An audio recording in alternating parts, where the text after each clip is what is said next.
विद्यार्थी मित्रों, धारा एवं प्रतिरोध कक्षा 12 भौतिक शास्त्र, इस अध्याय से हम बात करेंगे आज के कुछ महत्वपूर्ण प्रश्नों की। प्रश्न है, ओमी तथा अनोमी प्रतिरोध किसे कहते हैं?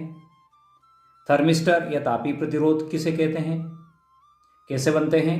इनके उपयोग की हम बात करेंगे। साधारण प्रतिरोध और थर्मिस्टर में क्या अंतर है, इसकी हम बात करेंगे।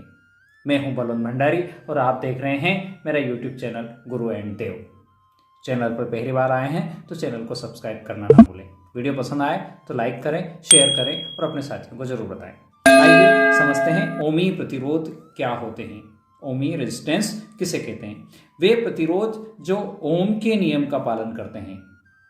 ओम के नियम का पालन करने वाले प्रतिरोध ओमी प्रतिरोध कहलाते हैं, अर्थात जिनमें V और I का अनुपात V/I का मान हमेशा नियत रहता हो। प्रत्येक विभवांतर के लिए यह नियत रहता हो। ऐसे प्रतिरोध वाले परिपथ में प्रवाहित धारा I तथा विभवांतर V के बीच खींचा गया ग्राफ एक सरल रेखा प्राप्त होता है। ये इस तरह के जो प्रतिरोध होते हैं वो प्रतिरोध कहलाते हैं ओमी प्रतिरोध। ये इस तरह के जो ओमी प्रतिरोध होते हैं ये धात्विक चालकों के लिए सत्य पाया जाता है।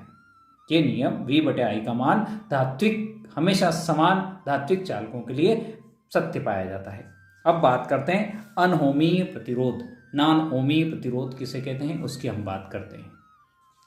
वे विद्युत प्रतिरोध जो ओम के नियम का पालन नहीं करते हैं अनओमी प्रतिरोध कहलाते हैं, अर्थात जिनमें V/I का मान अलग अलग प्राप्त होता है। यहाँ V और I के बीच में यदि हम ग्राफ खींचते हैं तो ये ग्राफ सरल रेखा नहीं आता है। ये ग्राफ सरल रेखा हमें प्राप्त नहीं होता है, बल्कि ये ग्राफ वक्राकार होता है। इस ग्राफ का आकार वक्राकार होता है। अनओमी प्रतिरोध की बात करते हैं हम तो विद्युत अपघट्य, diode valve, triode valve, crystal diode, transistor आदि जो उदाहरण है ये है अनओमी प्रतिरोध के उदाहरण।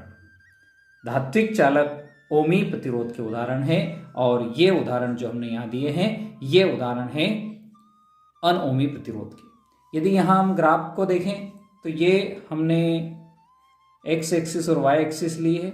एक्स एक्सिस पर V और वाई एक्सिस पर हमने I को लिया है और इनके बीच में यदि हम ग्राफ प्लॉट करते हैं और यदि स्ट्रेट लाइन आती है तो ये कहलाते हैं ओमिक रेजिस्टेंस। और ये ग्राफ हमने एक्स एक्सिस और वाई एक्सिस के बीच में यदि इस तरह से प्राप्त होता है, वक्राकार रेखा प्राप्त होती है, तो नॉन ओमिक रेजिस्टेंस कहलाते हैं। अब हम बात करते हैं अगले प्रश्न की ओर। अगला प्रश्न है हमारा, थर्मिस्टर क्या है? थर्मिस्टर क्या है? थर्मिस्टर तापीय प्रतिरोध, ये तापीय प्रतिरोध कहलाता है। और तापीय प्रतिरोध की हम बात कर रहे हैं।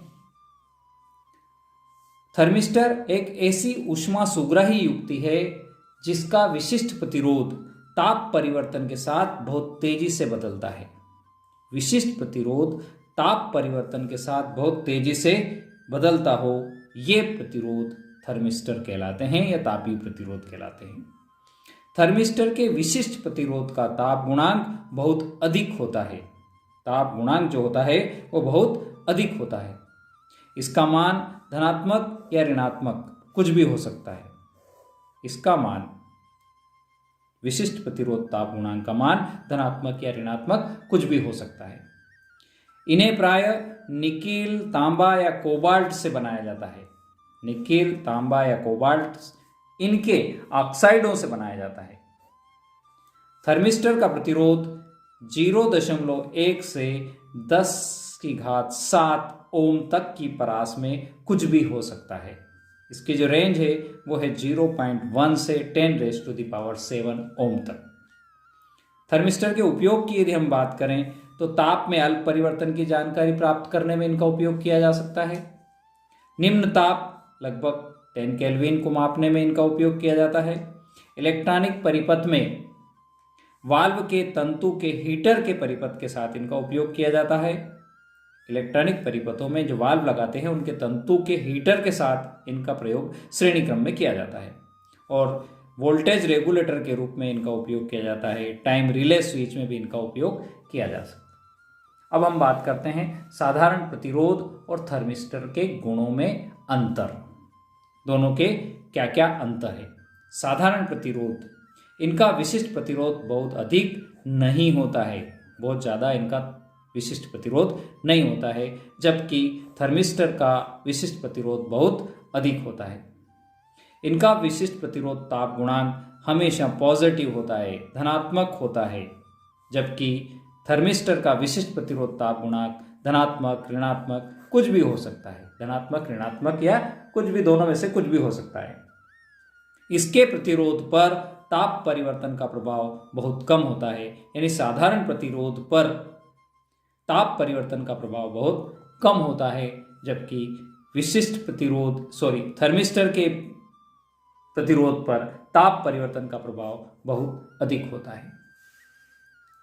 वीडियो पसंद आया हो तो लाइक करना ना भूलें, साथियों को शेयर करें और अंत तक देखने के लिए बहुत बहुत धन्यवाद। जय जिनेंद्र।